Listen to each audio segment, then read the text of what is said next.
Hyundai Accent'ga metan uстановка qilib berdik. Buning ichida bitta usto bilan 90 talik gaz balon bor. 90 talik ham chiroyli joylashtirib berdik.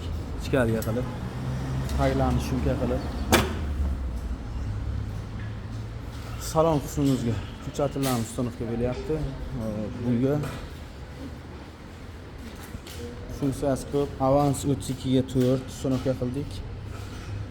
Hop. XI degan qora turtkalardan tortib beryapti chiroyli qilib. Injektorimiz 0.31 Scarsman injektor. Xohlasa yurishlari ham chotki chiqadi. Bular motor injiq emas, gaz bilan zo'r yuradi. Propan, metan birga-bir yaxshi ishlaydi. Kimga shunaqa inomarka bo'lsa ham bemalol olib kelsa, propan yo metan uстановка qilib beramiz.